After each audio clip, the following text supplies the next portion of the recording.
Your existence is an accident. If a certain shrimp hadn't gone extinct 500 million years ago, there would be no fish on Earth.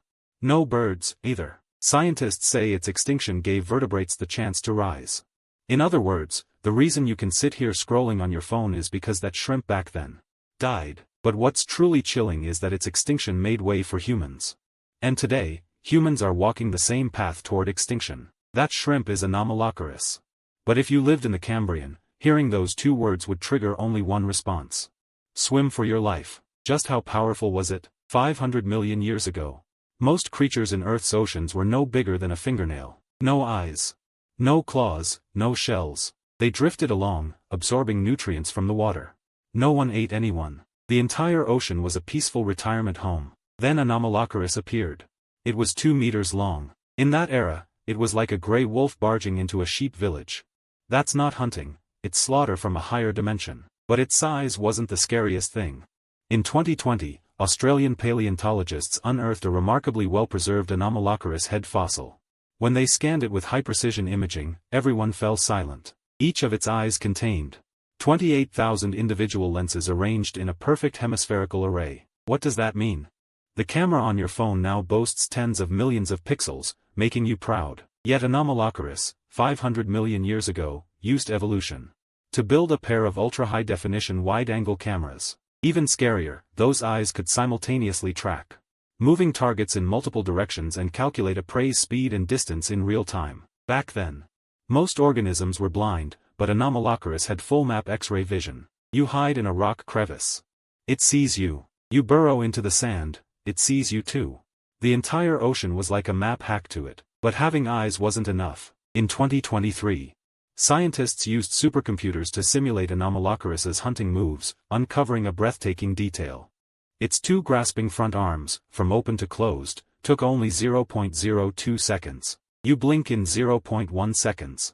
That means before you even react, it has already delivered 5 deadly strikes. Each arm bore 14 backward-facing spines, like precision-designed bear traps. Once prey was caught, there was no escape. The toughest creature at the time was the trilobite, armored with a hard shell. The warrior of that age. But Anomalocaris grabbed it like you'd crush a potato chip. Crunch. Pulverized. But what truly stunned paleontologists wasn't how tough Anomalocaris was, it was that it could coordinate group attacks. In 2021, fossil digs in the Kaili biota of Guizhou, China, reshaped our understanding. Multiple Anomalocaris fossils were found in the same layer, aligned in the same direction, suggesting they may have organized a coordinated hunt on a group of trilobites, some herding from the outside, some blocking from the sides, and others lying in wait along the prey's escape route for the final blow. 500 million years ago, a shrimp had already mastered tactical cooperation. When this discovery was published, the global paleontology community exploded, because it meant Anomalocaris wasn't just the first top predator. It might also be the first animal in Earth's history to learn teamwork. Think about it. You're a trilobite. You barely escape from one Anomalocaris's jaws, catch your breath. Turn around, and there are 4 more waiting for you. The despair in that moment. Like Xiao Qiao meeting Lanling King, you can feel it across 500 million years. And so Anomalocaris ruled for 30 million years. What does 30 million years mean? Human civilization from start to now is only 10,000 years. Anomalocaris turned the entire ocean into its personal hunting ground for 30 million years. But something even crazier happened. Its appearance directly changed the course of evolution on Earth. Before Anomalocaris, ocean life had no shells, no claws, no venom, no weapons, because they weren't needed. Everyone just coasted along. Then Anomalocaris arrived, and through its actions it told every creature one thing. You're not living, you're food. The whole ocean exploded. Trilobites frantically grew hard shells. Mollusks burrowed deep into the seabed. Sponges learned to secrete toxins. Even the laziest organisms began arming themselves like mad. Scientists call this the Cambrian explosion, but put simply, it was the emergence of one species, Anomalocaris, that forced all life on the planet onto an evolutionary fast track. One shrimp changed the entire planet's evolutionary course. It sounds like science fiction, but it's real history. Then the story soured. After 30 million years of invincibility, Anomalocaris suddenly vanished from the fossil record. No natural enemies. No asteroids. No volcanic eruptions. It vanished without a trace, as if it had never existed. The answer is so ironic it leaves you speechless. 488 million years ago, Earth's climate began to shift dramatically. Ocean temperatures dropped. Oxygen levels fell. The seawater grew murkier. The entire marine ecosystem started reshuffling. New predators emerged. They were smaller, faster. They consumed less energy, could squeeze into reef crevices Anomalocaris couldn't reach, and cooperated in packs to hunt large targets. And that's when Anomalocaris's top-tier design hit a fatal flaw. 28,000 lenses, in murky water, not a single one could see clearly. Its massive predatory forelimbs were completely useless in narrow reef crevices.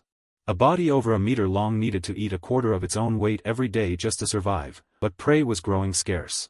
And its body couldn't shrink. Every advantage that once made it invincible reversed as the environment changed. They became weights dragging it down. It wasn't defeated, it was suffocated by its own perfection. In 2022, scientists found the final piece of the puzzle of Anomalocaris's extinction. Its reproductive strategy collapsed entirely. Anomalocaris needed to lay eggs at specific water temperatures. Climate change made that condition harder and harder to meet. Juvenile survival rates plunged from 70% to less than 15%. Even if adult Anomalocaris could still hunt, the population couldn't sustain itself. The last Anomalocaris disappeared completely 430 million years ago, no struggle. No resistance. It quietly faded from the stage of history. Today, dozens of distant relatives of Anomalocaris still live in the ocean. Mantis shrimp, lobsters, crabs. They all inherited Anomalocaris's arthropod structure, but none inherited its extreme design. They chose balance, offensive power without extremism, defensive strength without bulk. They can swim fast and hide in rock crevices. These seemingly mediocre choices, instead, allowed them to survive for 500 million years and live to this day. So next time you eat a lobster, remember one thing, that creature in your mouth is a descendant of Earth's first super predator. Its ancestor once surveyed the entire ocean with 28,000 lenses. And now it's in your belly, dipped in garlic butter. Evolution. Sometimes it's just a joke. After Anomalocaris vanished, the ocean didn't become safer. It just got a new set of killers. Fish rose up, sharks dominated. Vertebrates crawled onto land, dinosaurs ruled for 160 million years, then vanished. Finally, humans climbed to the top of the food chain. Every new apex predator thought it was the end point. Anomalocaris thought that. Dunkleosteus thought that. Dinosaurs thought that. They were all wrong. Sometimes I wonder. 500 million years from now, if some creature is still alive, digging up our fossils. What will they say about humans? That this species spent a few thousand years gobbling up Earth's resources and then vanished. Died the exact same way as Anomalocaris. Specialized to the extreme, then extinct. The difference is, Anomalocaris didn't know what it was doing. But we do. This is a shrimp from 500 million years ago. Writing a suicide note to everyone alive today. 440 million years ago, Earth Online, the land server hadn't opened yet. All players were crammed into the ocean. Orthoceras, trilobites, corals, as the first players, the whole server was booming. Species diversity hit an all-time high since launch. Then the first wipe update arrived. The southern supercontinent Gondwana drifted to the South Pole, triggering a hidden event, global glaciation. Glaciers rolled in from both poles, sea level plummeted over 100 meters. Think about it, 85% of players lived on shallow continental shelves. When the seawater receded, most players couldn't adapt to the version update. Temperatures dropped sharply, and it wasn't just the cold. With the seawater gone, ocean currents collapsed. Vast areas of the ocean fell into oxygen deprivation. Players either froze to death or suffocated. Result, about 85% of players permanently logged off. Trilobite populations cratered. Graptolites were nearly wiped out, but the 15% of players that survived endured both extreme cold and oxygen starvation. Their level had jumped more than one version above pre-extinction.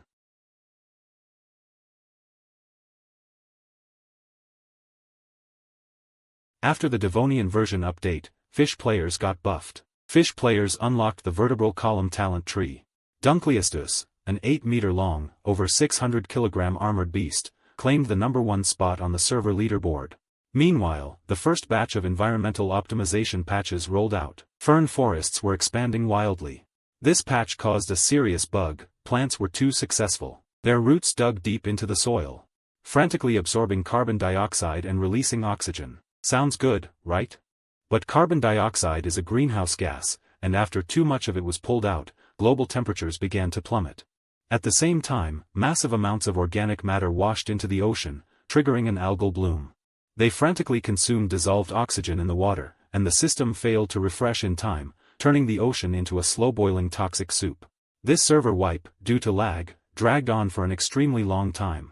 It lasted for nearly 20 million years, and about 75% of players logged off, never to return. The coral reef ecosystem was completely uprooted, and for the next 140 million years, no large-scale coral reefs appeared on Earth again. Dunkleosteus, as the top of the leaderboard, also announced its permanent retirement and account deletion. With the ocean becoming unbearable, a group of lobe-finned fish players were forced to crawl onto land. They invested their skill points in primitive lungs and clumsy limbs, becoming the first vertebrates to set foot on land.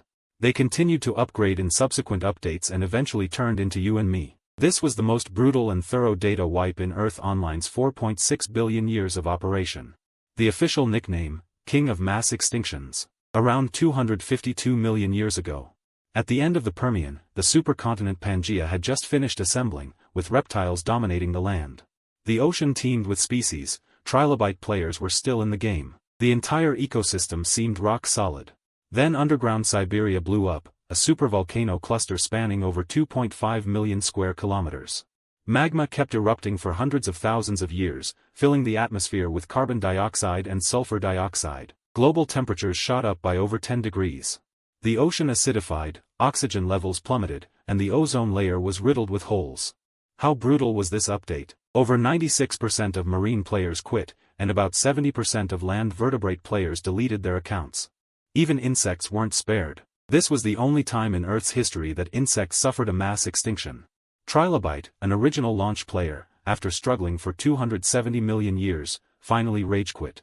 After this catastrophe, it took Earth at least 5 million years to recover. The fourth wipe.